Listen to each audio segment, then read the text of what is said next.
pemirsa, berjumpa lagi bersama saya dalam pembahasan buku Yesus Nama di Atas Segala Nama. Buku ini dituliskan oleh Nyonya Ellen G. White. Buku ini menyuguhkan kepada kita bahwa Yesus adalah Alfa dan Omega, pencipta langit dan bumi, pemberi setiap pemberian yang baik dan sempurna, dan pemikul beban besar kita. Kepada orang-orang yang bimbang di antara kita, dia menulis tentang seseorang yang merupakan pusat daya tarik yang agung. Kepada mereka yang hancur oleh dosa, dia menawarkan juru selamat yang sempurna, perantara yang agung, perantara yang maha kuasa, dan kapten keselamatan kita. Inilah suatu pengharapan bagi kita, bahwa Tuhan kita tidak akan pernah meninggalkan kita. Pada saat kita merasakan keraguan, kebimbangan, dia akan selalu ada untuk kita. Dia akan menuntun kita ke jalan-jalan kebenaran itu. Baiklah, kita dapat menyerahkan kehidupan kita sepenuhnya hanya kepada Kristus saja. Pada saat ini kembali lagi saya mengundang akan seluruh anggota keluarga dan saudara-saudara semua. Kita dapat berkumpul bersama-sama. Kita akan mempelajari nasihat firman Tuhan pada saat ini, dan biarlah rencana-rencana indah Tuhan itu akan menjadi bagian masing-masing kita. Kita akan masuk ke dalam judulnya Pencipta. Ayatnya terdapat di dalam Matius 13 ayat 35. Aku mau mengucapkan hal yang tersembunyi sejak dunia dijadikan. Kitab suci mengatakan semuanya itu disampaikan Yesus kepada orang-orang banyak dalam perumpamaan, supaya genaplah firman yang disampaikan oleh Nabi. Aku mau membuka mulutku mengatakan perumpamaan. Aku mau mengucapkan hal yang tersembunyi sejak dunia dijadikan. Benda-benda yang di alam adalah perantara untuk perkara-perkara rohani. Benda-benda alam dan pengalaman hidup para pendengarnya dihubungkan dengan kebenaran-kebenaran firman yang tertulis itu. Jadi bertolak dari alam kepada kerajaan rohani. Perumpamaan-perumpamaan Kristus adalah mata rantai dalam rantai kebenaran yang mempersatukan manusia dengan Tuhan dan bumi dengan surga. Ya, jadi kitab suci mengatakan semuanya itu disampaikan Yesus kepada orang banyak dalam perumpamaannya, ya, supaya genaplah firman yang disampaikan oleh Nabi. Aku mau membuka mulutku mengatakan perumpamaan, aku mau mengucapkan hal yang tersembunyi sejak dunia dijadikan. Ya, kita tahu bersama pada saat Yesus berada di dunia ini, apa yang keluar dari mulut Yesus itu adalah hal-hal yang baik, hal-hal yang menjadi berkat bagi setiap pendengarnya. Ya, di sini juga dikatakan benda-benda yang di alam adalah perantara untuk perkara-perkara rohani. Benda-benda alam dan pengalaman hidup para pendengarnya dihubungkan dengan kebenaran-kebenaran firman yang tertulis. Ya, Kristus adalah mata rantai dalam rantai kebenaran yang mempersatukan manusia dengan Tuhan, dan juga mempersatukan bumi dengan surga. Ya, dia adalah perantara kita, bagaimana Yesus yang selalu menjadi contoh atau teladan di dalam kehidupan kita, supaya kehidupan kita ini boleh menjadi berkat bagi sesama. Dengan menggunakan alam dalam pengajarannya, ya, jadi Kristus ya selalu menggunakan alam, ya, baik itu dari pepohonan yang tumbuh, baik itu dari setiap benda-benda yang lainnya, ya, dan dari rerumputan di padang, dan juga bunga-bunga, dan juga burung-burung atau binatang-binatang yang lain. Inilah bagaimana Kristus memberikan kepada kita suatu kebenaran yang sempurna. Dengan menggunakan alam dalam pengajarannya, Kristus berbicara mengenai perkara-perkara yang telah dijadikannya dengan tangannya sendiri, dan mempunyai mutu serta kuasa yang telah ditanamkannya sendiri. Dalam kesempurnaannya yang asli, segala sesuatu yang telah diciptakan merupakan suatu pernyataan pikiran Tuhan.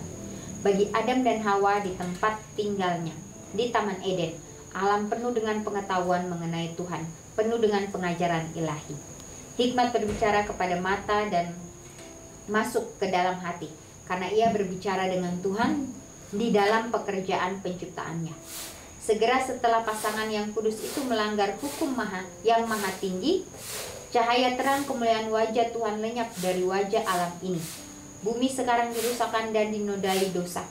Namun demikian, walau dalam keadaan yang terkutuk ini, masih banyak perkara-perkara yang elok tertinggal. Pelajaran-pelajaran Tuhan yang praktis tidak dihapuskan. Bila dipahami dengan benar, alam berbicara tentang penciptanya. Ya, jadi kembali lagi manusia yang pertama, yaitu Adam dan Hawa. Bagaimana mereka juga ditempatkan di suatu taman yang sangat indah, yaitu Taman Eden. Ya, di situ mereka yang merasakan akan kasih Tuhan di dalam kehidupan mereka melalui alam yang Tuhan sudah berikan kepada mereka. Ya, bagi Adam dan Hawa di tempat tinggalnya, alam penuh dengan pengetahuan mengenai Tuhan, penuh dengan pengajaran ilahi. Ya, jadi pengajaran ilahi itu datangnya dari alam. Bagaimana kita mengenal akan kasih Tuhan itu melalui alam. Bagaimana angin sepoi-sepoi itu yang mengajarkan kepada kita bagaimana kesejukan hati kita itu hanya datangnya dari Sang Pencipta kita atau dari Tuhan saja. Di sini juga dikatakan, namun demikian, walau dalam keadaan yang terkutuk ini, masih banyak perkara-perkara yang elok tertinggal.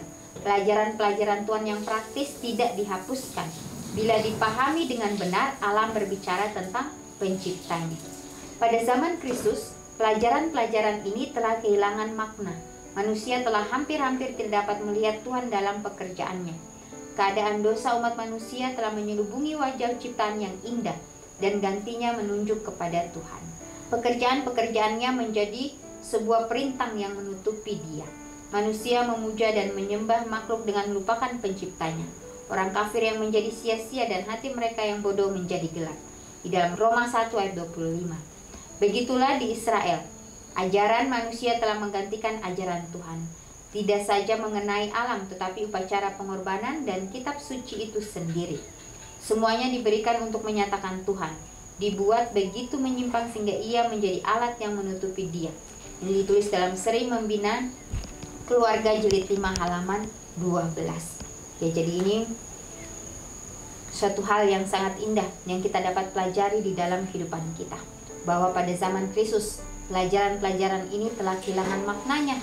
Ya, manusia telah hampir-hampir tidak dapat melihat Tuhan dalam pekerjaannya.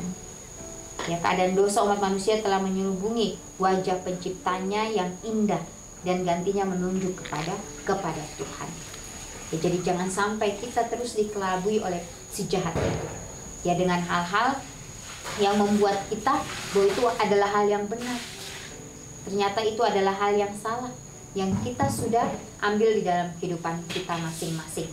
Baiklah, kita kembali kepada Tuhan, meminta tuntunan Tuhan menjadi bagian kita, meminta supaya Dia dapat memberikan yang terbaik di dalam kehidupan kita. Di sini juga renungan yang lebih dalam untuk kita. Jika saya berkesempatan memiliki saat-saat berharga di alam, apakah saya ingin Tuhan katakan kepada saya? Ya, jadi bila mana kita berada di alam yang Tuhan ciptakan, apa yang Tuhan ingin katakan kepada kita, pribadi lepas pribadi, di dalam kehidupan kita masing-masing. Di sini juga ajaran-ajaran yang Tuhan berikan kepada kita itu adalah ajaran-ajaran yang penting di dalam kehidupan kita, sehingga kehidupan kita hari demi hari boleh menjadi berkat, boleh menjadi teladan bagi setiap orang. Ya, kita ingat kembali bagaimana Adam dan Hawa, bagaimana mereka ditempatkan di Taman Eden, di taman yang begitu indah. Ya, disitulah mereka ya dapat berkarya, mereka dapat bekerja. Ya, tetapi kesempatan yang sudah diberikan kepada Tuhan, mereka sia-siakan. Oleh sebab itu, biarlah pelajaran ini menjadi suatu pelajaran bagi kita yang hidup di akhir daripada dunia ini. Ya, kalau Tuhan sudah memberikan kita kesempatan, sudah memberikan kita tanggung jawab, biarlah kita dapat mengerjakan itu dengan sepenuh hati kita, sehingga kehidupan kita ini ya tidak jatuh di dalam situasi yang diberikan oleh si jahat. Ya, pada saat si jahat itu membisikkan hal-hal yang tidak baik di dalam kehidupan kita, baiklah kita berdoa meminta tuntunan Tuhan supaya kita dijauhkan dari semuanya itu, sehingga kita pun dapat menjalankan akan setiap perintah-perintah Tuhan. Ya, jadi kita tahu bersama bahwa perumpamaan Kristus adalah mata rantai dalam rantai kebenaran yang mempersatukan manusia dengan Tuhan dan bumi dengan surga. Ya, baiklah komitmen demi komitmen yang kita sudah ambil, baiklah kita dapat buat itu di dalam kehidupan kita. Kita dapat terus ya meminta akan tuntunan Tuhan supaya dapat menjadi bagian kita, sehingga kehidupan kita boleh menjadi berkat. Inilah yang menjadi suatu renungan bagi kita. Baiklah, kita dapat doakan itu dengan sungguh-sungguh. Ya pemirsa, kita akan berjumpa lagi di kesempatan yang berikutnya, dan Tuhan memberkati.